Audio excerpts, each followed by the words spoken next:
नमस्कार प्यारे बच्चों। आज हम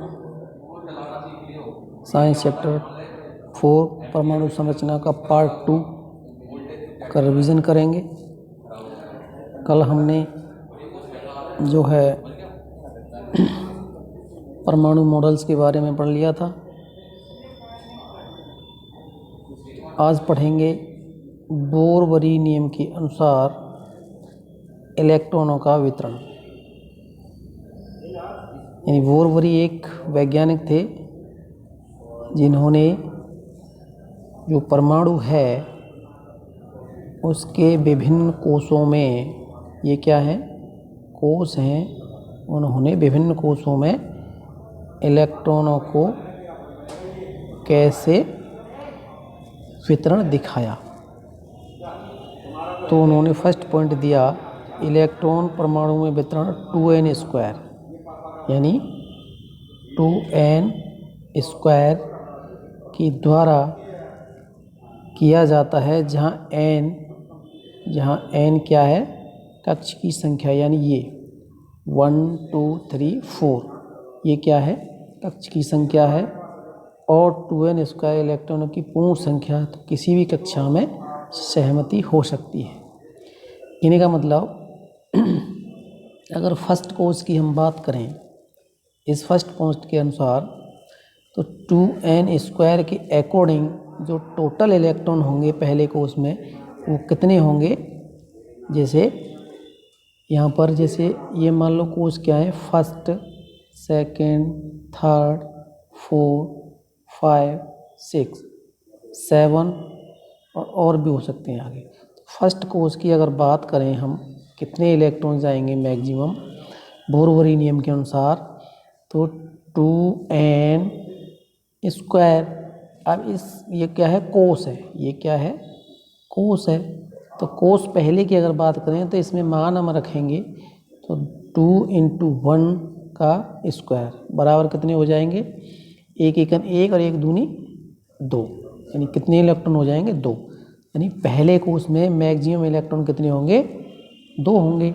अब दूसरे कोष की अगर हम बात करें तो n क्या है, कोष है, तो इसमें डायरेक्ट हम मान रखेंगे 2 × 2² 4।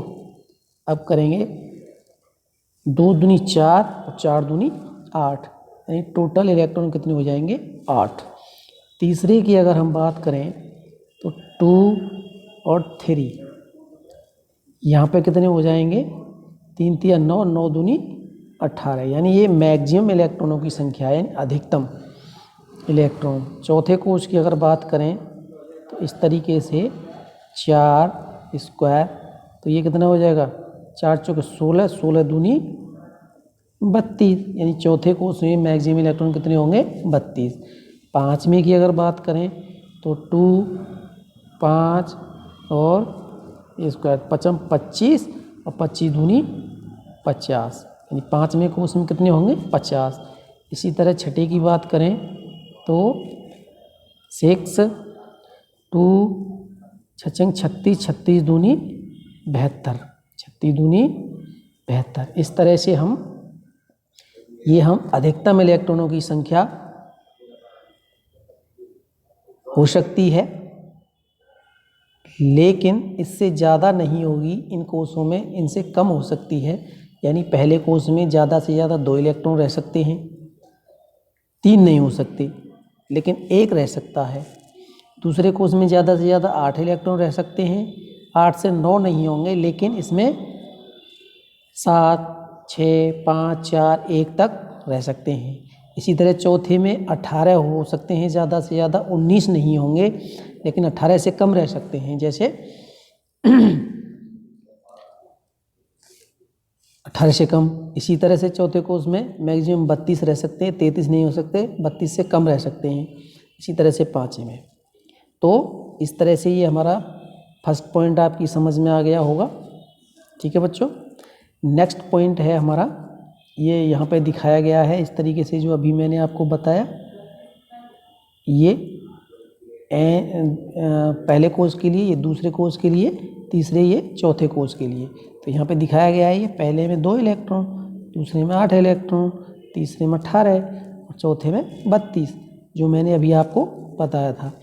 तो इन कोषों को हम 1, 2, 3, 4 इन संख्याओं से भी कर सकते हैं और किससे कर सकते हैं, K, L, M और N से भी प्रदर्शित कर सकते हैं।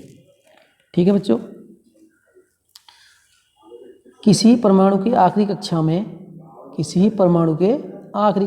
8 इलेक्ट्रॉन से ज़्यादा नहीं हो सकते, जबकि आखिरी से दूसरे में 18 से ज़्यादा इलेक्ट्रॉन नहीं हो सकते उस स्थिति में जब किसी कक्षा में 18 से ज़्यादा इलेक्ट्रॉन रखने की क्षमता हो।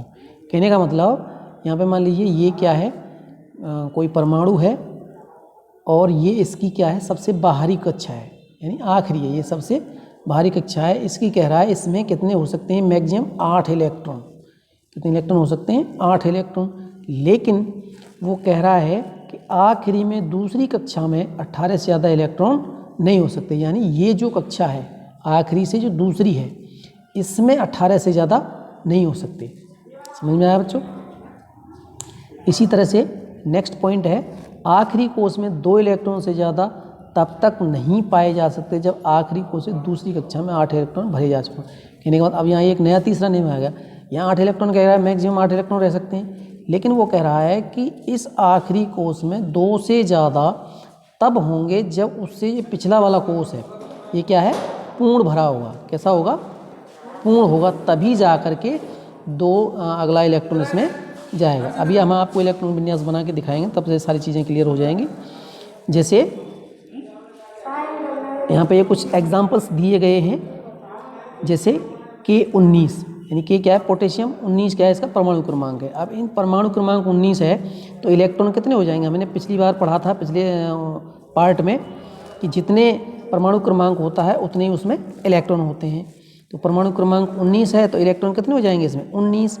इसी तरह से एल्यूमिनियम है, एल्यूमिनियम का परमाणु क्रमांक 13 है तो इलेक्ट्रॉन कितने हो जाएंगे, 13। इसी तरह से ये दिखाया गया है। अब अगर 19 इलेक्ट्रॉन हैं तो ये 19 इलेक्ट्रॉन किसी भी परमाणु में, हाँ तो बच्चों ये कुछ एग्जाम्पल्स दिए गए हैं। जैसे मान लो ये 19 है, अब 19 का वितरण दिखाया गया है। क्या दिखाया गया है, 19 का जो वितरण दिखाया गया है 2, 8, 8, 1। अब इनको हम टोटल काउंट करेंगे, 2 और 8 10 और 8 18 और 1 19। अब ये कोष कितने हो गए, ये पहला, ये दूसरा, ये तीसरा और ये चौथा। लेकिन हम क्या पढ़ चुके हैं अभी बोरवरी नियम के अनुसार कि पहले कोष में मैक्सिमम कितने इलेक्ट्रॉन होंगे, 2, बिल्कुल भरा हुआ है। दूसरे कोष में मैक्सिमम इलेक्ट्रॉन कितने होंगे, 8, ये भी भरा हुआ है। ठीक है, तीसरे में कितने होंगे, 18, लेकिन यहाँ कितने हैं, 8 और चौथे में भी चला गया। तो यहाँ जो हमारा ये वाला जो रूल है दूसरे वाला ये फॉलो करता है। ठीक है बेटा। अब मान लो ये 19 है, अब इससे अगला जो आएगा 20 वाला एलिमेंट, उसका इलेक्ट्रॉन विन्यास क्या हो जाएगा, 2, 8, 8, 2। समझ रहे हो ना। यहाँ कौन सा नियम फॉलो होता है, यहाँ ये तीसरे वाला नियम फॉलो होता है कि आखिरी कोष में 2 इलेक्ट्रॉन से ज़्यादा तब होंगे जब उससे पिछला कोष पूरा होगा। अब यहाँ क्या होता है, जैसे मान लो अगला आएगा 21 वाला, 21 वाला आएगा तो क्या होगा, 2, 8, 8। अब यहाँ पे ये क्या है, 3 नहीं होगा। क्या है ये, 3 नहीं होगा। तो यहाँ कितना रहेगा, ये 2 रहेगा। और यहाँ पे कितने हो जाएंगे, फिर यहाँ पे कितने हो जाएंगे, 9 हो जाएंगे। समझ में आई बात बेटा। अब अगला आता है 22 का, तो 2, 8, अब यहाँ हो जाएंगे 10 और यहाँ हो जाएंगे 2। अब जो जितने भी संख्या आगे बढ़ती जाएगी तो वो जो इलेक्ट्रॉन किस में आएंगे, इस तीसरे वाले कोष में आते जाएंगे और इसमें 2 ही रहेंगे। तीसरे वाले कब तक आएंगे, जब तक यहाँ संख्या कितनी हो जाएगी, 18।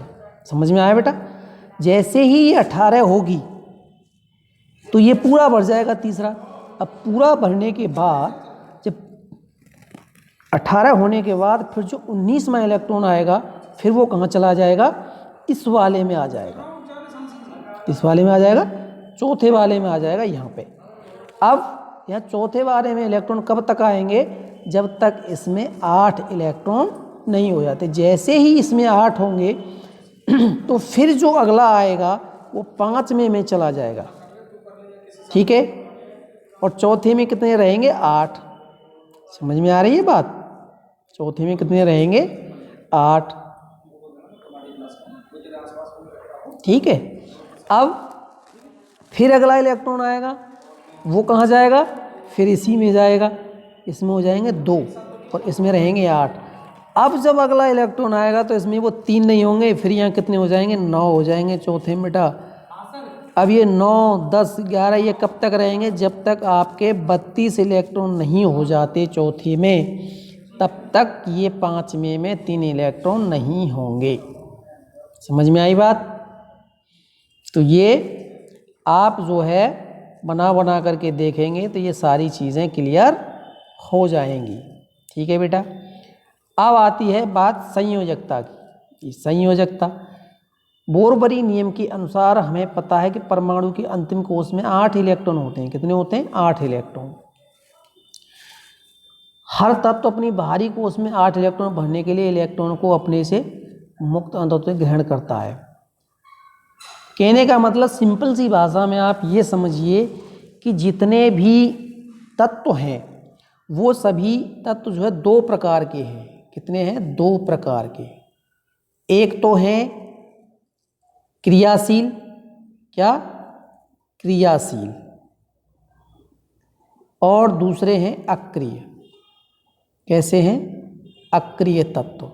ये 2 तरह के तत्व होते हैं। तो जो अक्रिय तत्व हैं ये हमारे 6 तत्व हैं। कौन से हैं, 6 तत्व हैं जो किसी से कोई क्रिया नहीं करते। क्यों नहीं करते, क्योंकि इनके अंतिम कोश पूर्ण भरे हुए होते हैं या फिर उनमें 8 इलेक्ट्रॉन होते हैं।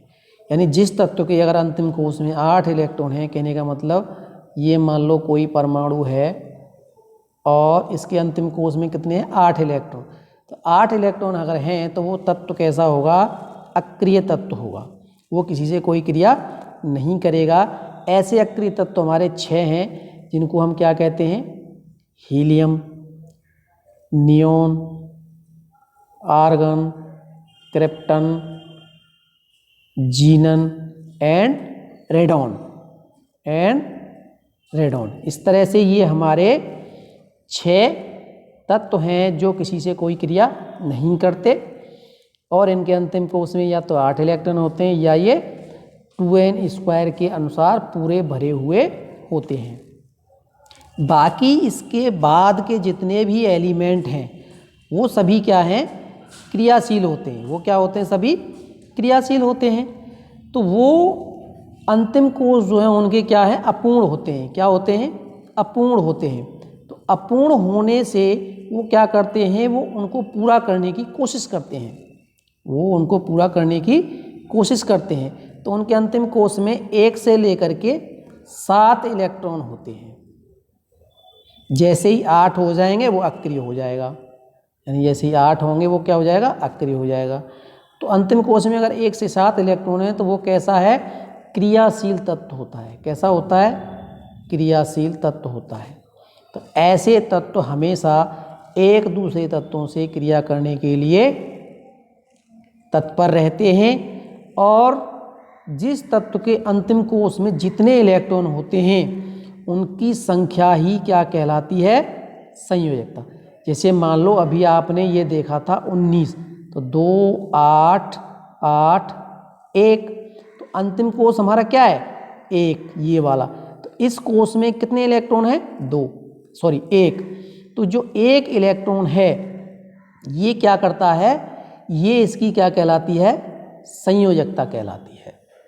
अच्छा, इसमें संयोजकता जो है 2 प्रकार की होती है। एक तो होती है ऋणात्मक और एक होती है धनात्मक। अगर अंतिम कोश में 1 से लेकर के 3 इलेक्ट्रॉन हैं, कितने, 3 इलेक्ट्रॉन हैं, तो संयोजकता होती है धनात्मक। कैसी होती है, धनात्मक।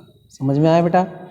अगर इलेक्ट्रॉन इसमें 4 से लेकर के 7 तक हैं, कितने, 4 से लेकर के 7 तक हैं तो संयोजकता होती है ऋणात्मक। समझ में आया? क्यों? क्योंकि अगर एक इलेक्ट्रॉन है तो वो किसी को दे सकता है, देने वाला क्या होता है? धनी। 2 इलेक्ट्रॉन है तो भी दे सकता है, 3 है तो भी दे सकता है, लेकिन 4 हैं तो 4 तो देगा नहीं, लेकिन किसी से वो ले सकता है। 5 है तो 5 देगा नहीं, किसी से 2 ले सकता है, 3 ले सकता है। 6 है तो किसी से 2 ले सकता है, 7 है तो किसी से 1 ले सकता है, क्योंकि उसको अपने कितने करने हैं? 8। जैसे ही 8 हो जाएंगे वो क्या है? अक्रिय तत्व हो जाएगा और वो किसी से भी जुड़ सकता है, यानी क्रिया करके किसी से भी जुड़ सकता है। तो आशा करते हैं संयोजकता आपको समझ में आई होगी। ये एग्जाम्पल इसके आप देखोगे, आप देख रहे हैं यहाँ पे इसमें 5 हैं तो 8 होने के लिए 3 चाहिए, तो संयोजकता 3 हो गई। अब 3 क्या है? ये माइनस की होगी। जो 3 संयोजकता है ये क्या है? माइनस की होगी। इसी तरह से हम ये सारे एग्जाम्पल्स को देख सकते हैं। ठीक है बेटा।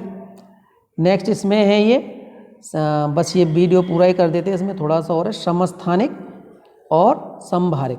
समस्थानिक मैंने कल बताया था कि ऐसे तत्व इनके परमाणु क्रमांक बराबर हों और द्रव्यमान संख्या भिन्न हो, समस्थानिक कहलाते हैं। फॉर एग्जाम्पल दे रखा है, ये क्या है? परमाणु क्रमांक है, ये बराबर है, इसलिए ये क्या है? समस्थानिक है। और द्रव्यमान संख्या क्या है? इसमें भिन्न है।